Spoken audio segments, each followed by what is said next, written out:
Halo, Assalamualaikum warahmatullahi wabarakatuh. Perkenalkan, nama saya Lela Aziza, saya dari Sistem Informasi semester 5. Halo, Assalamualaikum warahmatullahi wabarakatuh. Perkenalkan, nama saya Lela Aziza, saya dari Sistem Informasi. Kali ini saya akan presentasikan tugas saya, yaitu Sistem Informasi Akuntansi. Pertama-tama saya akan menjelaskan apa itu SIA. SIA adalah sekumpulan sumber daya seperti manusia dan peralatan yang dirancang untuk mengubah sebuah data keuangan menjadi sebuah informasi. SIA ini terdiri dari 5 komponen, yaitu orang-orang, terus ada struktur-struktur, prosedur-prosedur, data, software atau perangkat lunak, dan juga infrastruktur teknologi informasi. Kelima komponen ini secara bersama-sama memungkinkan sebuah SIA memenuhi 3 faktor pentingnya, yaitu 1. Mengumpulkan dan menyimpan data tentang aktivitas dan transaksi-transaksi yang dilaksanakan oleh organisasi. Lalu yang kedua, ada mengubah data menjadi informasi yang berguna bagi pihak manajemen untuk membuat keputusan dalam aktivitas perencanaan, pelaksanaan, dan juga pengawasan. Lalu yang ketiga, ada menyediakan pengendalian yang memadai untuk menjaga harta organisasi. Mengapa sih kita harus mempelajari SIA? Dalam Statement of Financial Accounting, konsep No. 2, Note to the VASB, mendefinisikan akuntansi sebagai sistem informasi. Dalam standar akuntansi keuangan tersebut, juga disebutkan bahwa tujuan utama akuntansi adalah untuk menyediakan informasi yang berguna bagi para pengambil keputusan. Oleh sebab itu, bukanlah hal yang mengherankan apabila Komisi Perusahaan merekomendasikan bahwa kurikulum akuntansi harus dilaksanakan sesuai proses identifikasi, pengembangan, pengukuran, dan komunikasi informasi.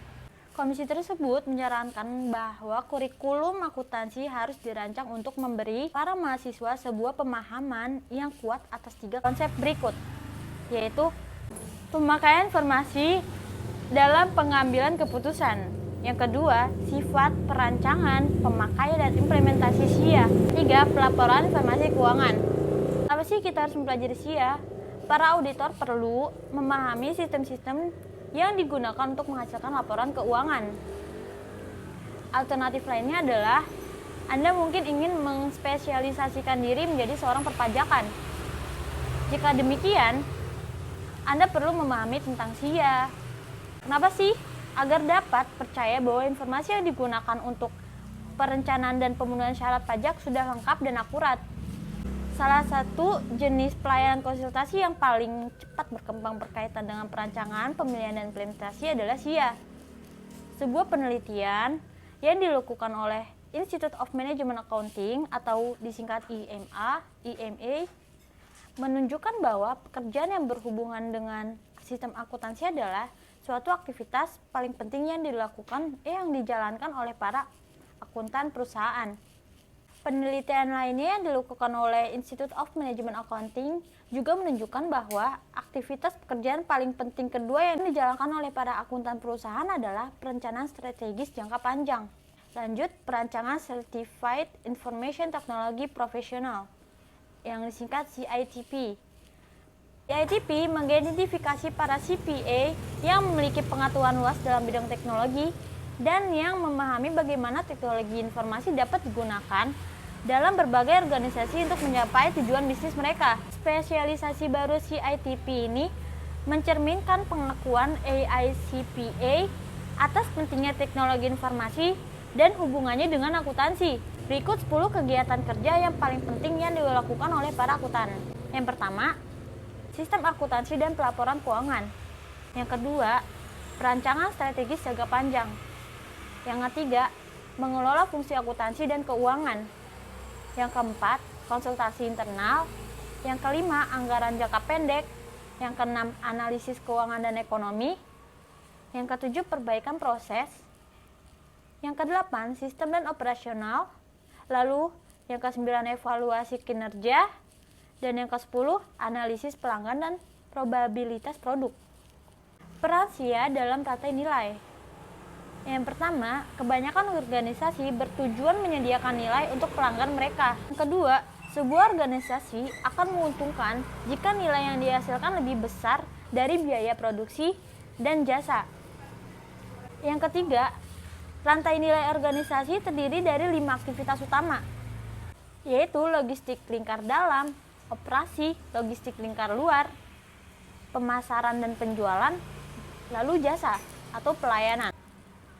4 aktivitas pendukung dalam rantai nilai yang memungkinkan kelima aktivitas utama tersebut dilaksanakan secara efisien dan efektif adalah 1. Infrastruktur perusahaan, 2. Teknologi, 3. Sumber daya manusia, dan 4. Pembelian atau pengadaan.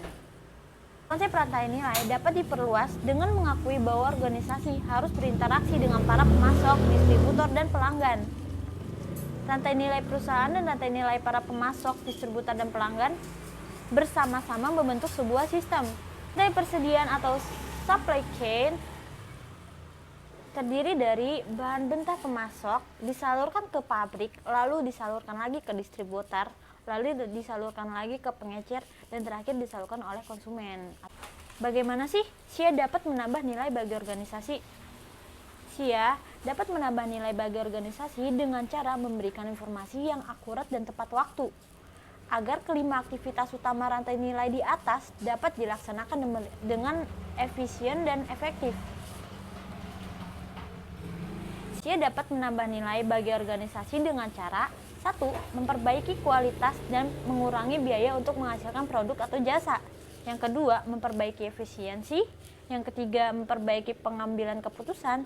Lalu yang keempat, berbagi pengetahuan. Yang keempat, berbagi pengetahuan. SIA yang dirancang dengan baik juga dapat membantu meningkatkan laba organisasi dengan memperbaiki efisiensi dan efektivitas rantai persediaannya. Apakah informasi itu? Istilah data mengarah pada fakta-fakta yang kita kumpulkan, simpan, dan proses dengan sistem disebut informasi. Informasi adalah data yang telah diatur dan diproses untuk memberikan arti pengambilan keputusan yang tepat. Apakah pengambilan keputusan itu? Pengambilan keputusan melibatkan langkah-langkah sebagai berikut. 1. Identifikasi masalah. Yang kedua, memilih metode untuk memecahkan sebuah masalah. Yang ketiga, mengumpulkan data yang dibutuhkan untuk melaksanakan model keputusan tersebut. Yang keempat, menginterpretasikan keluaran model tersebut. Yang kelima, mengevaluasi sisi positif dari tiap alternatif yang ada. Yang keenam, memilih dan melaksanakan solusi yang dipilihnya. Lanjut, keputusan dapat dikategorikan berdasarkan hal-hal berikut ini, yaitu tingkat struktur yang ada atau berdasarkan lingkupnya. Keputusan terstruktur bersifat berulang-ulang, rutin, dan dipahami dengan baik hingga dapat didelegasikan kepada pegawai di tingkat lebih rendah dalam suatu organisasi. Sebagai contoh, keputusan untuk memberikan kredit kepada pelanggan lama hanya membutuhkan pengetahuan tentang batas kredit pelanggan dan saldo saat ini. Keputusan yang terstruktur seringkali dapat dioptimalisasikan. Keputusan semi terstruktur ditandai dengan peraturan-peraturan yang tidak lengkap untuk mengambil keputusan dan adanya kebutuhan untuk membuat penilaian serta pertimbangan subjektif sebagai pelengkap analisa data yang formal. Sebagai contoh, menetapkan anggaran pemasaran untuk suatu produk baru. Lanjut, keputusan tidak terstruktur bukan merupakan keputusan yang berulang dan rutin. Contoh, membeli sampul dan keputusan tidak terstruktur bukan merupakan keputusan yang berulang dan rutin. Contohnya adalah memilih sampul depan sebuah majalah. Lanjut, ruang lingkup keputusan. Berdasarkan pengaruhnya, terdapat bermacam-macam jenis ruang lingkup keputusan. Berdasarkan pengaruhnya, terdapat bermacam-macam jenis ruang lingkup keputusan. Terdiri dari 1. Pengendalian operasional berurusan dengan kinerja yang efektif dan efisien atas tugas tertentu. Yang kedua, pengendalian manajemen berurusan dengan pemakaian yang efektif dan efisien atas sumber daya yang digunakan untuk mencapai tujuan organisasi. Yang ketiga, perencanaan strategis berurusan dengan penetapan tujuan, organisasi, dan kebijakan untuk mencapai tujuan tersebut. Lanjut, SIA dan strategi korporatnya. Perkembangan baru dalam teknologi informasi cenderung pada perancangan SIA. Apa tuntutan dasar yang dibutuhkan untuk menilai biaya dan manfaat dari perkembangan teknologi yang baru? Karena fungsi SIA dalam sebuah organisasi, maka seharusnya dirancang untuk merefleksikan nilai dari budaya organisasi tersebut. Strategi dan posisi strategi. Dua strategi dalam bisnis, yaitu strategi biaya rendah dan juga strategi diferensiasi produk dan jasa. Lalu 3 posisi strategi dasar.